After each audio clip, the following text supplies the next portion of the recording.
Good morning, everyone. Thank you for making time to be here this morning. We had over 300 people sign up, so thank you for being here in person, and thanks to all of you who are also joining us online. I'm Christy Naus. I'm president of the Community Foundation of Greater Des Moines. We're very pleased to have the opportunity to convene this timely and insightful conversation on how the newly signed tax legislation that went into effect on July 4th may or may not reshape the landscape of charitable giving. Lynn will help us know more.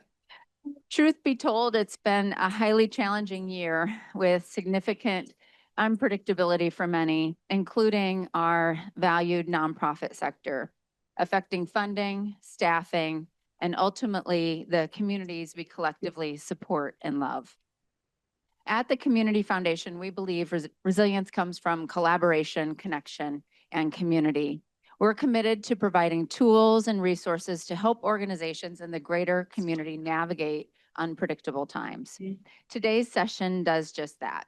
It will break down the new tax policy's most critical components, highlighting how the changes in deduction thresholds, giving incentives, and compliance requirements may affect nonprofit strategies and donor engagement. We're so pleased to welcome Lynn Gomer, who serves as senior gift planning consultant for the Stelter Company, and who's been closely, minute by minute on some days, following this legislation to provide you with valuable takeaways today. Lynn has over 25 years of experience helping individuals with their estate and charitable planning. She's been with Stelter for over a decade, assisting clients with technical questions related to planned giving and ensuring the content Stelter creates, the critical content and that Stelter creates for nonprofits marketing and communications is legally accurate. Lynn presents a handful of complimentary technical and donor-facing webinars each year for Stelter on topics including impact of new tax legislation, best practices for collaborating with your board of directors, and the basics of starting a plan giving program. She's also a frequent speaker on a variety of plan giving topics nationwide. Lynn is the author of Stelter's Experts Insights, a client publication that highlights trends and research in plan giving, and she has been published in Plan Giving Today.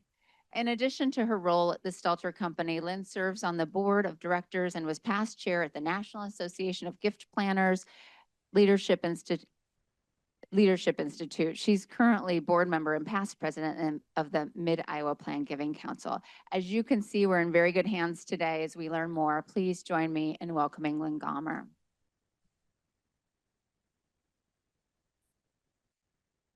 Thank you, everyone. Glad to see you here on a Monday morning to talk about Washington and taxes. So get your week off to a great start.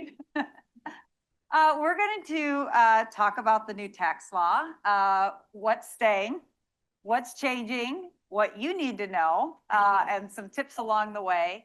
Then we're going to get a little bit into beyond taxes. And then if you haven't heard me speak, I always give homework. You're going to have homework today, so put it on your list of things to do. And then afterwards, Christy and I are going to answer some questions, and we can take questions from here. And then there's been some questions submitted online, so we'll be talking about those. So just to give you a little bit of overview, there was new tax legislation signed on July 4th. It had been making its way through Congress, through the House, then the Senate, then back to the House, and then finally signed on July 4th. The reason for this was I'm going to move this up a little bit here. The Tax Cuts and Jobs Act, right? So I'm going to bring us back just a little bit. In 2017, the Tax Cuts and Jobs Act was signed by President Trump in his first term. And what it did, it really overhauled tax policy, but many of the provisions had an expiration date, and that expiration date was the end of this year. So if Congress did not act, many of the provisions would revert back to what it was back in 2017. But they didn't want that to happen, so they moved through this bill and included tax policy in it. But it also, so not only did it extend many of the provisions of the Tax Cuts and Jobs Act, it also created some new provisions that we're going to talk about today. And then how that impacts the philanthropic sector. So let's start with the easy stuff of what's just staying the same. So income tax brackets, those will all stay the same. So when you are looking at your current marketing material, if you have scenarios that talk about tax savings, or if you have a scenario that talks about somebody's in a certain income tax bracket, good news is you don't have to change it because all of those will be staying the same. The higher standard deduction will also remain in place. This year, it's getting a small boost. So, so for 2025, it used to be 15,000. Now it's going to be 15,750. So there's your small boost for single filers, and then 31,500 for married couples. Now, for those 65 and over, there is an additional $6,000 deduction. It's kind of for those just in the tax years 2025, so this year through 2028. This basically replaced the President Trump during his campaign trail said there's going to be no tax on Social Security. This basically replaced that. They decided to continue with the tax on Social Security, but give those 65 and older this additional deduction. Now it does phase out at certain increments. So you'll have to, so your donors will have to, work with their financial advisors to see if they can actually take the full $6,000 or not. But anyway, so there's a little boost for those 65 and older. So I just kind of wanted to talk about that higher standard deduction. So about 90% of taxpayers are going to be taking the standard deduction, which only leaves about 10% itemizing, right? And what's the charitable deduction? Except an itemized deduction. So when you are talking to those who are taking the standard deduction, and most likely with these percentages, that's who you'll be talking to. You can focus on QCDs, qualified charitable distributions. Those are for individuals 70.5 and older.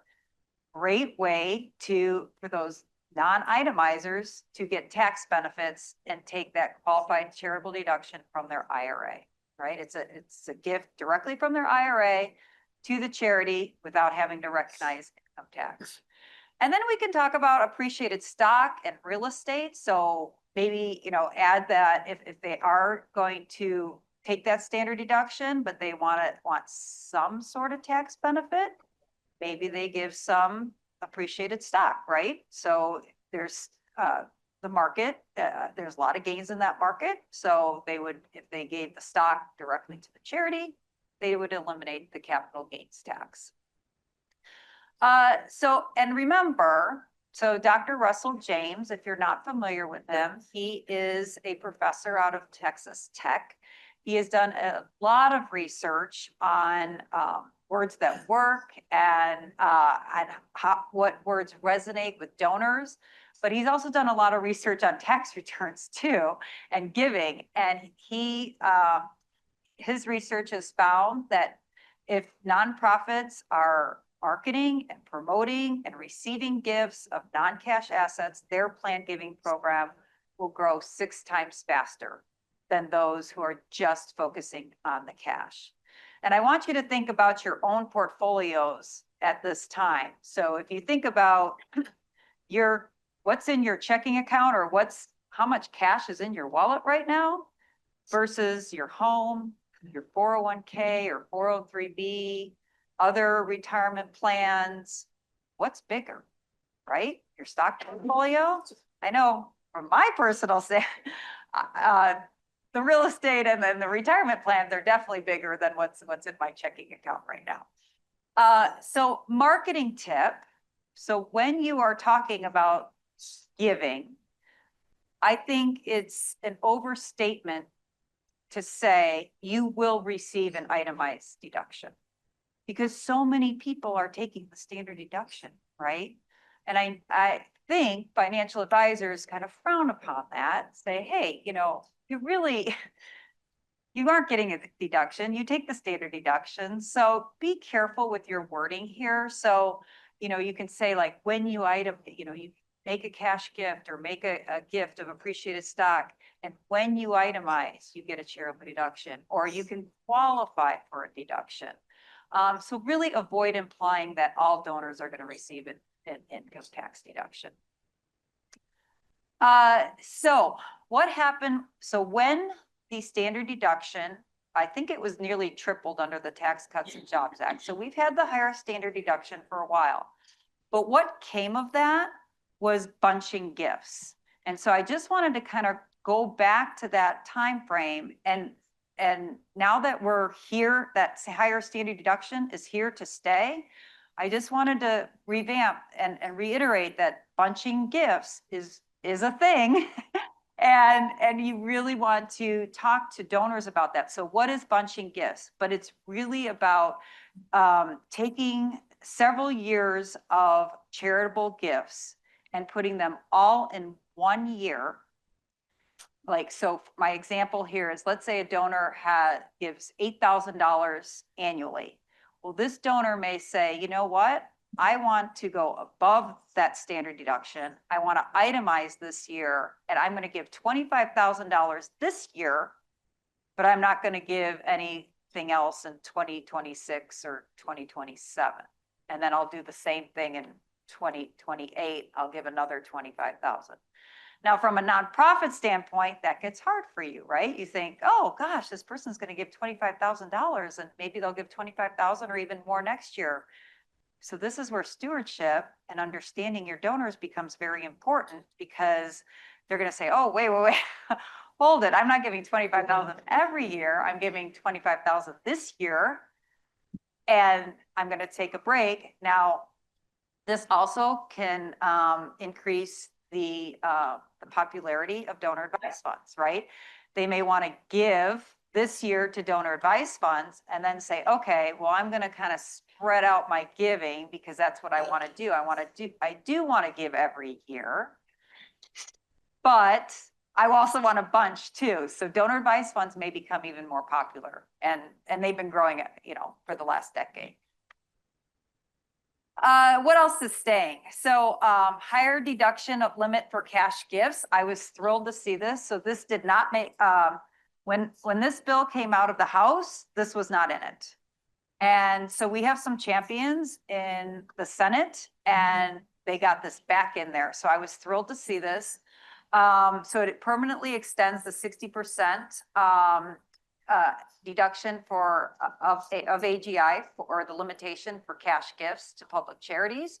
So again, I was thrilled to see this. It would have reverted back to 50% had it not been in, but it was not in the House bill, but it came back in the Senate. So, when you're talking about, so I just talked about the benefits of giving non-cash assets, and that's true, but maybe if this individual, your donor wants to give cash, maybe they want to do some sort of blended option, do cash and maybe some appreciated stock to maximize their deductions. What else is staying? The high estate tax exemption. So that would have reverted to about $5 to $6 million had this bill not passed. But now it's going to be $15 million. So this is going to impact only 0.1% of taxpayers. So once again, do not be in your marketing and promotional material. Do not be talking about, oh, if you give through your will, you're going to get a federal estate tax exemption or charitable deduction. Maybe, but it's only for that 0.1%. And for married couples, it's $30 million. So very few people are going to be subject to this federal estate tax. And so again, please be careful in your promotional materials. So I said avoid language like your estate will receive a federal estate tax deduction for your gift. I still see that periodically in marketing materials, and if they ask me for my opinion, I will give it. to them and say, you're really overstating tax benefits on this. So it will remain high. Now, what's changing? So we have a new tiered system for private colleges and universities. So currently it's at 1.4%. Now, when this bill came out of the House, the top rate was at 21%. So it really came down in the Senate. Again, we have some champions in the Senate. Plus, there was a lot of advocacy from like National Council of Nonprofits and National Association of Charitable Gift Planners. A lot of people advocating for the decrease here, but this is where we're at. So it's still an increase over what we currently have. But here's the new tiered system. Currently, about 57 colleges and universities are subject to the current system. I did not find how many more are going to be pulled under this. So I think that that's yet to be seen. But for those who are in the fundraising space, for the higher education space, there's going to be concerns from donors, how if they're paying the tax, they're paying these higher taxes, where's that money coming from? Is it coming from scholarship money? Is it coming from, other programs? So for these colleges and universities who are affected, they're going to have to figure out where that extra tax is going to be paid from. New giving threshold for corporations. So beginning next year, not this year, next year, corporations must donate at least 1% of their taxable income to qualified charities to maintain eligibility for certain tax deductions. So this is a new provision, and I think it's helping probably pay for some of the other things that we've talked about.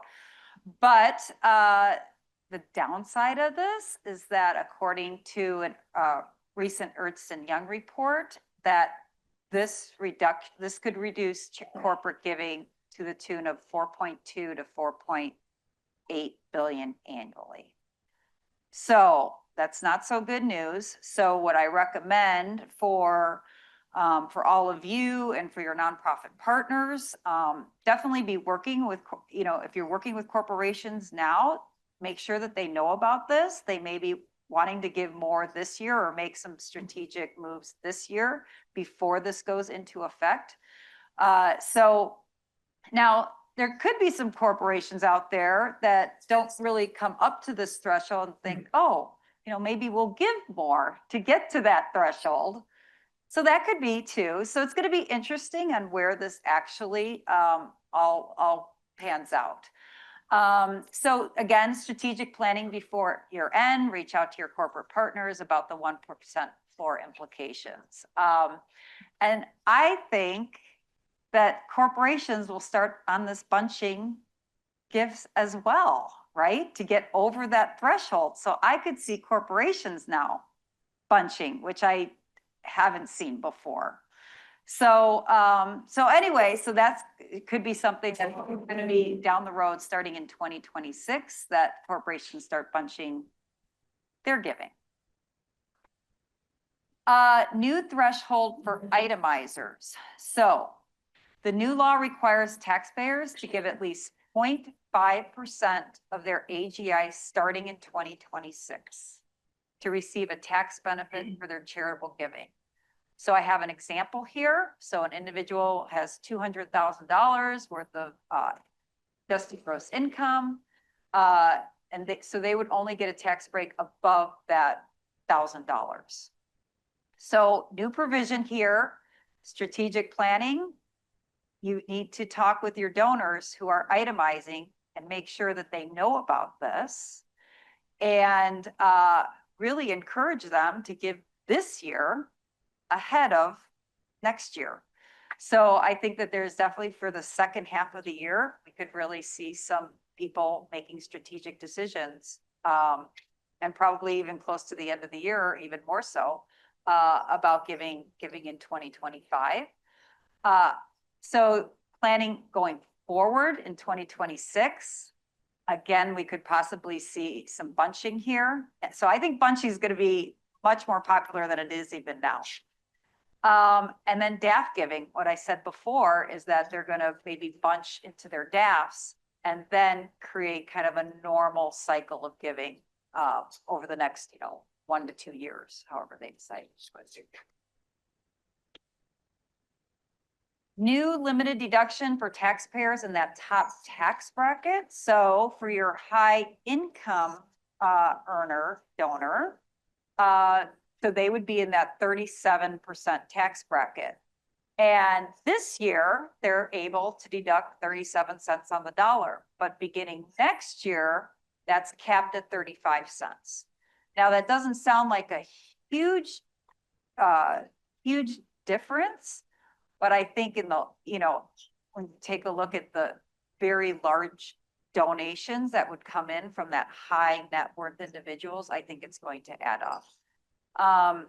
And Indiana University, Lilly School of Philanthropy estimates that unfortunately, this cap on the charitable deduction could reduce giving by 41 to 61 billion over the next decade. So 4.1 to 6.1 annually. So that makes me nervous. So strategically, again, meet with your high income earner donors this year to talk about this, because maybe they want to, again, do some strategic planning for 2025. Okay.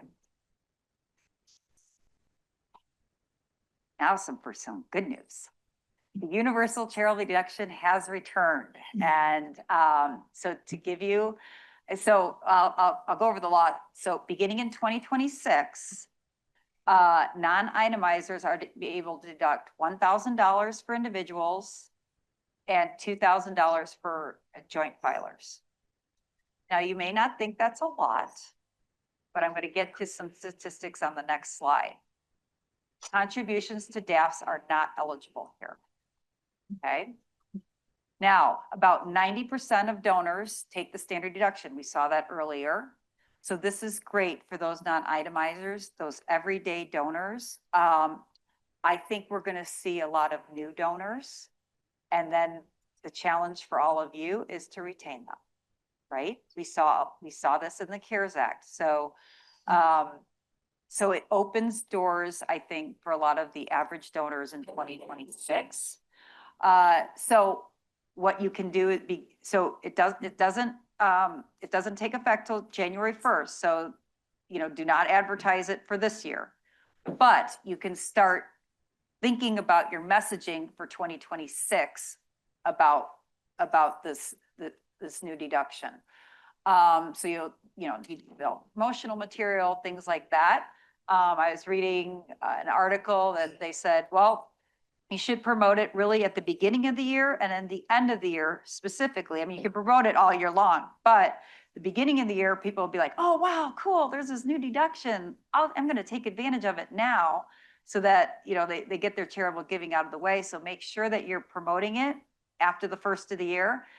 And then, you can certainly promote it during the year, but then at the end of the year, for all those who, didn't get the message at the beginning of the year, or have just decided, to wait and see and, whatever that looks like, maybe make their, whether it's Giving Tuesday or giving, for the holidays and November, December is always 2 big months for giving. So they may wait till next year. So, or to the end of the year. So definitely be promoting this at the beginning and the end of the year.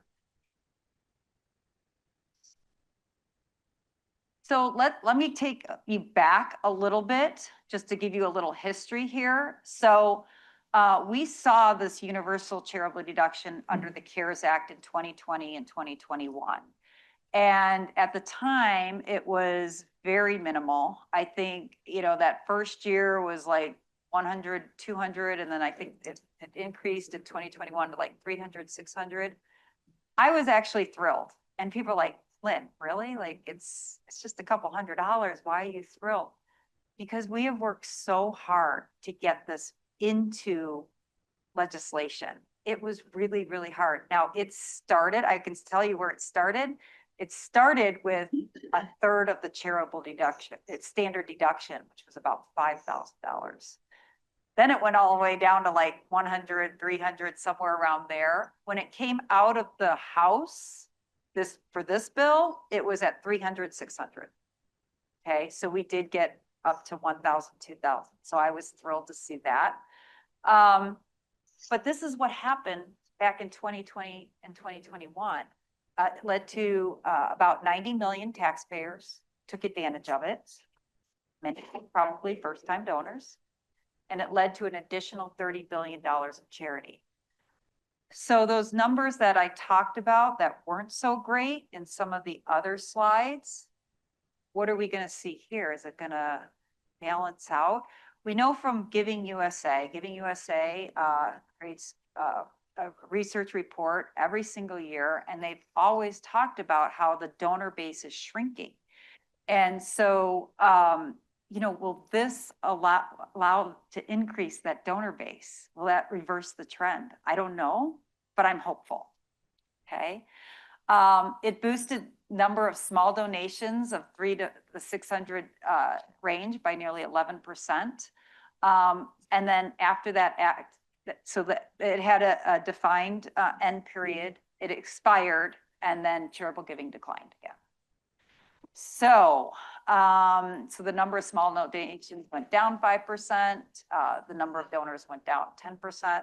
So I do think we're going to see a lot of positive reactions from your everyday donors on this. So I'm hopeful for that, and I'm hoping it offsets some of the other ones that are going to, possibly for the charitable sector to take a hit on. Now I want to talk a little bit about beyond taxes and how the new law impacts the nonprofit sector. So when we're not talking about the tax legislation, there are provisions in this bill that there's cuts to Medicaid, there's cuts to food assistance, student loan system is being revamped. So all of that is going to have an indirect impact on nonprofits as well. So I think there's going to be increased community need. I think for those of, all of you in the nonprofit sector, I think there's going to be a higher demand for services, right? With all these cuts with healthcare, food security, tuition assistance. So there's going to be a strain on nonprofit resources. I think with fewer public dollars, may lead to greater pressure on private philanthropy. So that's where all you come in. Planned giving becomes even more important than ever. Fundraising tip, be ready to communicate how your organization fills the gap left by any, federal government assistance that they've received in the past, and why their support matters even more. So my next steps before we get on to the question and answer session. So I do want to talk a little bit about this top motivators for making a planned gift. And this was from Giving USA. And we've talked about taxes. And yes, I do think it does play a role, especially with high net worth donors and things. And I do think they think about it, but reduced taxes is about, so top motivators for making a planned gift. The cause is personally important to me. What is it? Belief that the nonprofit makes a significant impact are by far the top two. And look where taxes comes in. Taxes comes in at 10%, kind of in the middle there. So don't think it's all about taxes. I know that that's why I'm here to talk about today, but it's not all about taxes. It really, these individuals are connected to your organizations for a reason. And so those top two motivators. So I just kind of wanted to remind you of that. And then I wanted to remind you of how important all of you are. So this is again from Giving USA, and how nonprofits first inform donors. Where are they getting the information? They're getting it from you, the gift officer. Then there's, mailings and other type of communications, but it's you out there talking the stewardship. And that, I just want to remind you how important all of you are in the work you do every day.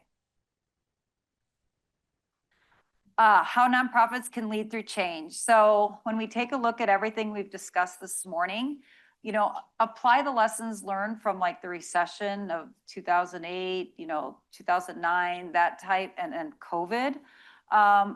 We learned that strong, sustained gift planning programs led to long-term success. Now is not the time to pull back. Now's the time to communicate. Communicate out, all these things that we're talking about today. If you head over, so I do a blog. I did a blog on this tax law. It's on stelter.com. If you go to it, there is a free download letter that you can use to start communicating. It's just a template, so customize it as you wish, but it at least gets you started on some communication about the new law to your donors. So again, it's on Stelter's website under the blog tab. So now is not the time to fall silent. Adopt some strategic communications plans and follow it. And preserve donor relations through continued communications. Stewardship always remains so important. You may have to pivot your messaging. It depends on how your organization has been impacted, not only maybe by these tax laws or, by decrease in Medicaid or food assistance, or even by some executive actions that have happened this past year.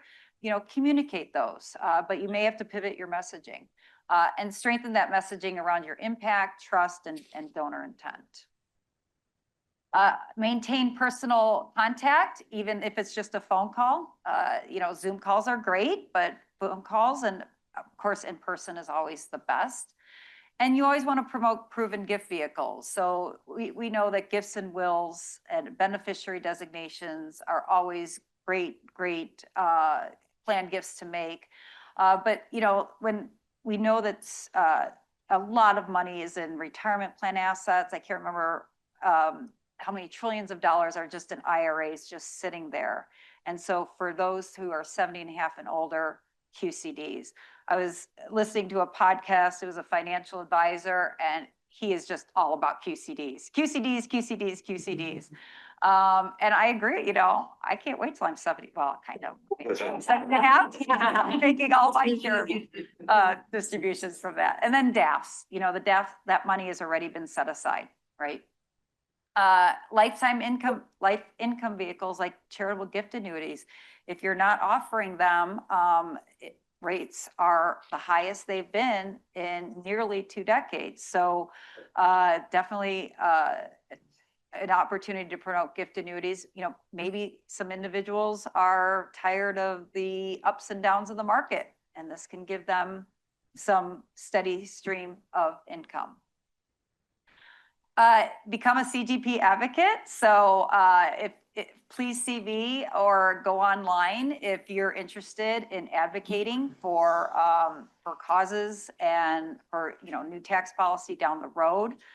There's some things coming in for 2026 that we're already seeing. So we definitely want to be in front of our representatives in Washington. And make sure that you're always an active fundraiser. If you haven't put your own plan gift in place, you need to do it by the end of the year. You've got half a year. Put it as one of your goals. Consider naming your own organization in your will or retirement plan asset, because if you're not doing it yourself, I think it would be very hard for you to talk to a donor and convince a donor to do it. Mid-Iowa Plan Giving Council is right here. We meet at the Des Moines Playhouse, September through May. It's a great group if you consider joining it. And then the CGP advocacy updates, they're free. The next one is August 21st. And they're just a great way to just stay on top of things, of not only what's happening, but maybe what's coming down the pike as well. So again, they're free. You can sign up on the CGP website. And then at the conference this year is in Indianapolis. So short 7-hour drive to Indianapolis. And that is always a great way to again, keep track and updated on everything that's happening in the sector. And this is not related to taxes, but I just wanted to mention this because I find so many nonprofits here, but I have found so many lost legacies out there. So in Iowa, we have the Great Iowa Treasure Hunt, and you need to look to see if your organization is in there. I have done speaking nationwide, and without a doubt, this last one that I went to back in Massachusetts, they had 31 outstanding claims. Somebody else had like 17. So it's lost legacies. Make sure you're claiming that money. Okay, it's very easy to submit a claim. So we're going to have a little question and answer session from some questions that came in earlier. So I'm going to pull this back and we're just gonna have a little chat session. And then if you have questions in the audience, we've got a mic. We can walk around to capture those as well. So let's pause for that first. Anyone here in person that has a question? All right, great. Lynn, as always, thank you. One question on the universal charitable deduction for the 1,000 and the 2,000. Is there a sunset on that, or is that at the whim of the budgetary process? So it's been permanent, but in Washington just means it does not have an end date. Okay, So it does not have an end date. So that was also a big win. that is a big win. Yes. That was my question. Oh.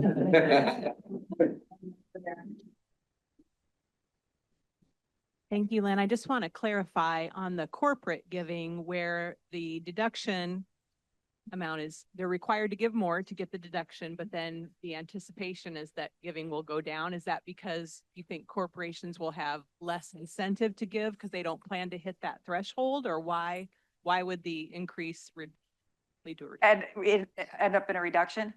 They may look at it as a ceiling and just say, we're just going to give the 1% and that's it. And that's where they're thinking of the decreases.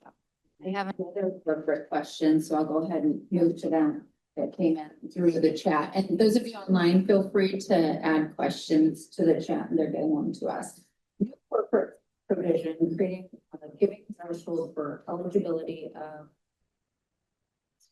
New corporate provision creating a giving threshold for eligibility of certain tax deductions. Are these certain deductions attractive? Could you name one or two? Did it specify? No, it didn't. It was just that there would be the 1% giving deduction. So I don't believe that there was any other Okay, floor there. okay. John? Good job, Lynn. On the corporate giving question, 2 questions. Is that C Corp or S Corp or both? You know?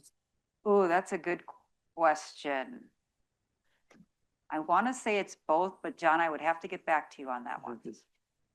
S Corps are taxed as individuals. Right. So then are you up against 1% or 0.5%? Right, And the right. Corollary to that is that first 1% or 0.5% not deductible if you don't reach it. I mean. Right, not deductible. Not if you don't deductible reach at it. all. You need to, it's a threshold. Okay. So, And then once you reach that threshold and go above it, then that first 0.5 or 1% is deductible. Does that make sense? I think you have to reach it first, and then everything after that is deductible. So even the first 1% remains non-deductible. I think so. Well, that's crazy. I know. Yes, I think that's, but I may have to get back to just verify that, but I think that you have to reach it and then everything else after that is deductible. Thanks. So the way that this works, do they have to write rules for all of this yet? Or is it in the tax bill? This is in the text. This is it? Yes. Like you don't wait for any other direction? Okay. Others?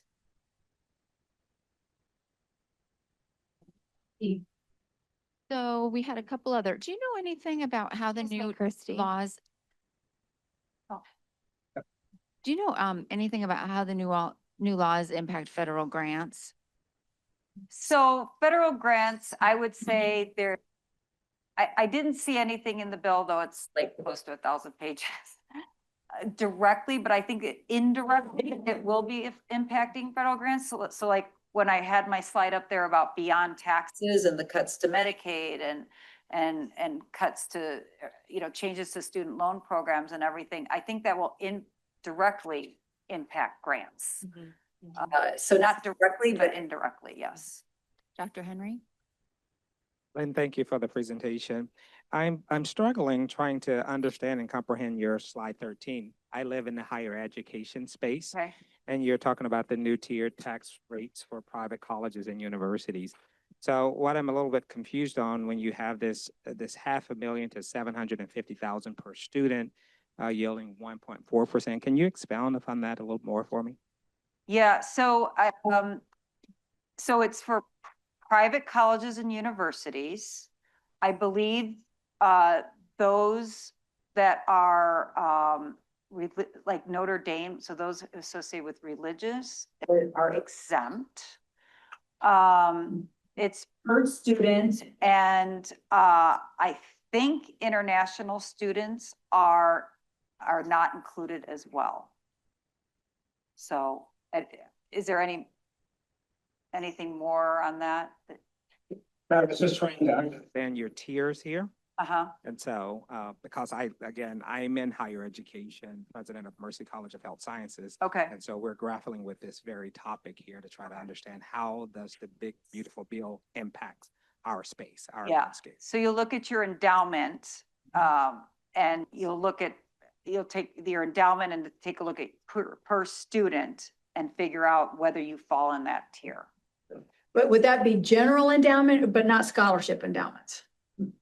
Oh, I mean, not to be, but I mean, it just seems like a scholarship endowment. It's like, yeah, because a lot of these colleges have big, like, we have a general scholarship endowment that would be probably subject to this, but I couldn't imagine a named endowment would be. that's a good question. I don't know the answer to that. Others here? Okay. Let's see here. So you kind of touched on this, but what do you think folks are going to be hearing from their financial advisors in terms of timing and packaging of gifts? Yeah, so for donors, I would, especially the high net worth donor, I definitely would encourage them to be meeting with their financial advisors. And if they're in that 70.5 and older, I think, again, QCs, but for the high net worth donors, if I was a financial advisor, I would be recommending that they give this year as, and really think about giving before some of those laws take effect. And then I would also be talking to them about bunching, which I mentioned on a couple occasions, and DAF giving, and maybe bunching into DAFs, and then, kind of creating a normal cycle of giving for those following couple of years, and then bunch again. So Corporations too, we have corporate funds. They could bunch into corporate Yep. funds so that then their giving is more, aligned with their annual. there you go. Yeah. Does the legislation distinguish between types of nonprofits or causes, example, public charities versus private foundations, and how they're impacted? So the only, I would say so private foundations in the House bill were going to be subject to quite a bit of excise tax. That got taken out, thank goodness. So we did see some, again, we have some champions in the Senate, so thank goodness that was all taken out. So I don't see anything on the private foundation. As far as public charities go, I don't see, this is, everything I've talked about was giving to public charities. And then I know there was just the new universal deduction does not apply to DAFs. So Yeah. those are not helpful. Will the new tax laws impact nonprofit status requirements? You might remember there was some conversation. Yep. Yes, so in the original House, actually, yeah. Can't remember when it was taken out. But I think it's before it came to the House. I think it was made it through committee, but then it didn't make it out of the House. But there was a provision there that it was basically people called it like the terrorist provision where, the Secretary Treasury could revoke a nonprofit status if they felt that whatever their actions were related to a terrorist organization. And while on the high level of that, of course, you say, oh, well, of course, nonprofits are not going to be supporting terrorist organizations.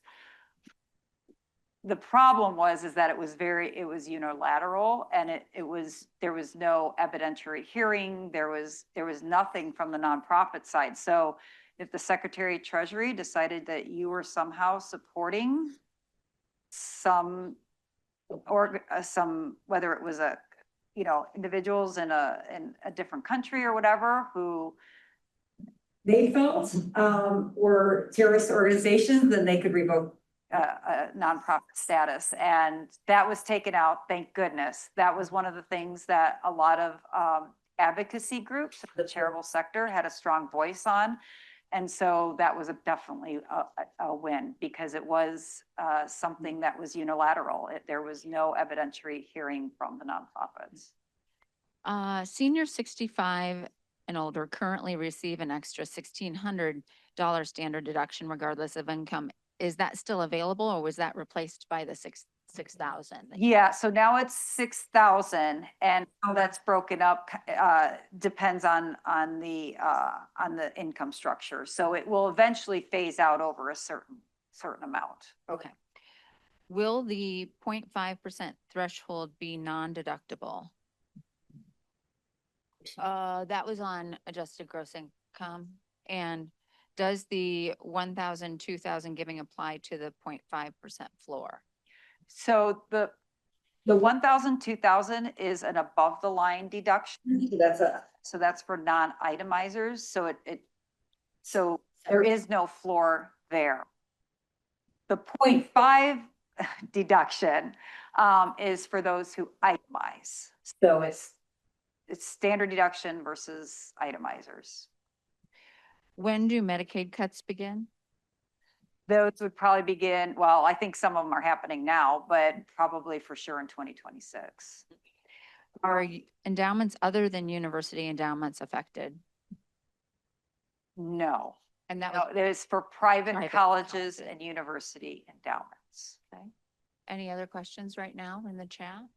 All right, let's see. Can I ask a question? Can you say here? I can catch it for the people on. Thanks. Just to clarify on the private colleges and universities, is it only private universities as well? Or is it public university endowments also? It is not public. Thank you. Have the rules around contributions for minimum required distributions from retirement plans changed? No. Is that whether they could roll into DAFs maybe? Yeah, so, okay, so we can talk about that. So that's a possibility for 2026. So there's some proposed legislation out there that happened this past April. So right now, QCDs, direct to the nonprofits, DAFs are not eligible, but this would remove that provision. That's not in this tax bill, but it's a consideration for some, to be included in retirement plan legislation in 2026. Again, it's proposed, it has been, it is out there right now, but nothing's been voted on. I don't see anything happening in 2025 on that. Someone had a question or comment really about the impacts to our workflow or thresholds, nonprofits. What are the impacts to our workflow thresholds? Do we need to make, what adjustments do we need to make to stay in compliance with the IRS? I mean, already you're seeing that research needs to be done. Legal counsel likely needs to be consulted in some of these to give advice, but. Absolutely. I definitely would be working with your own attorneys, just to make sure that you're doing everything that you should be doing, as it relates to the new tax law. But what was the first part of that question? It was.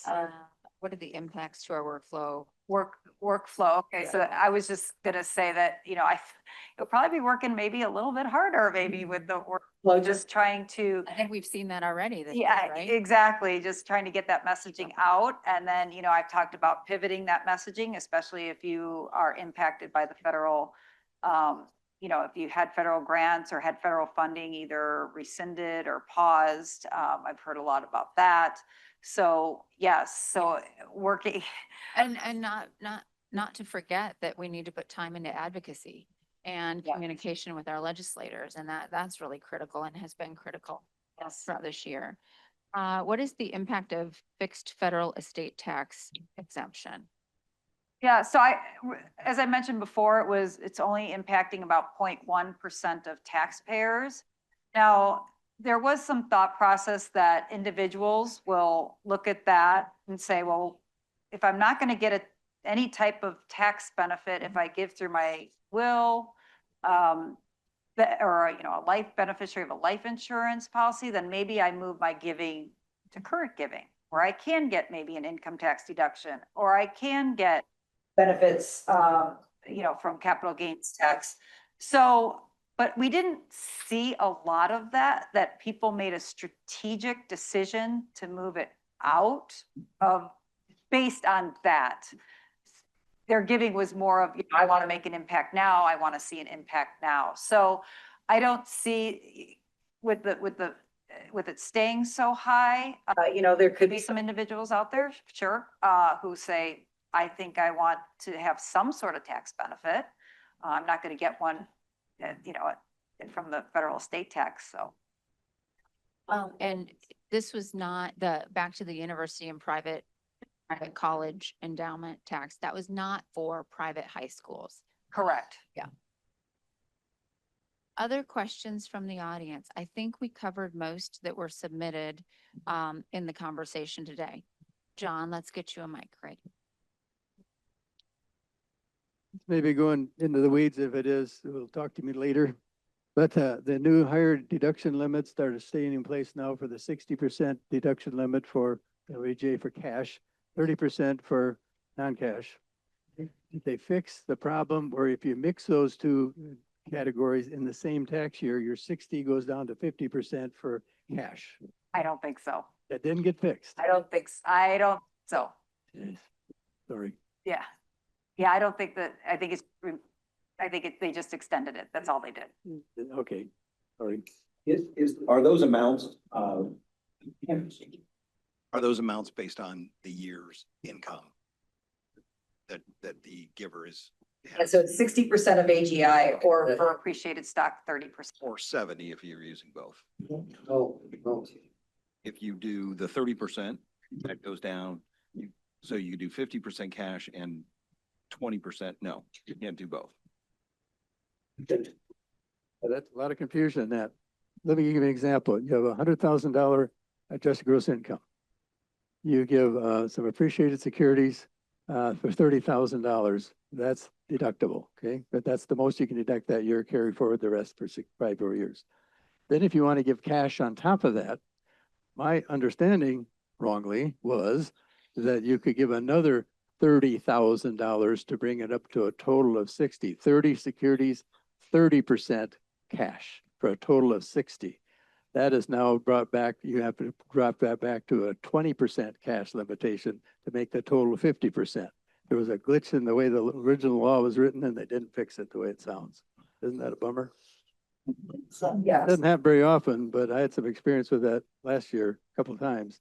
You get, what you get into is people are making real large non-cash gifts and charitable trusts, annuities and that type of thing. It's usually not direct gifts. That's where they can get bummed when they had a tax projector when their accountant thought they were going to get another 10%. Any final questions? Great. Well, thank you, Lynn. Oh, one more. Anything else added like the Iowa endowment fund, you get kind of a double bump? Oh, and now Yeah, and any impacts on the Iowa endowment fund federally? No, this shouldn't impact Endow, Iowa. That, however, we did, there was a change signed into legislation through the state just this July that will come into effect in 2026. The endowment tax credit was cut from 6 million to 3.1, or was it 3.5, 3.5 million, and the caps were lowered as well. So we'll be getting that information out throughout the year to our donors, but 2025 stands as it was, and the change will be for 2026. All right, friends. Well, thank you, Lynn. We appreciate this opportunity. Fabulous job, as always. As Lynn said, now is not the time to back away from charitable giving. We have many donors. We have many professional advisors on the call today as well. Thank you, our nonprofits who are here joining us. We all need to work together, and that's our motto, better together. So let's carry it forward. Community Foundation, we've got, if you could move ahead to a couple upcoming events on the screen. So don't forget to stay connected to us, and we'll leave this up on the screen so you can see the QR codes. Don't forget, we have givedsm.org where our nonprofit sector can populate their needs, their funding needs, their projects, their campaigns, and things like that. And donors, anyone, whether you have a fund at the Community Foundation or not, can go to givedsm.org to contribute and learn more. We regularly host trainings, board trainings, nonprofit staff trainings, and connection opportunities. So you can check those out. We've got another Donor Connect coming up in August, so check that out as well. And then our newsletters are a great way to stay connected, whether you're in the nonprofit sector or in the donor community. So again, thanks for taking time out of your morning, and thank you for caring about philanthropic giving and working together as we move forward. Appreciate you.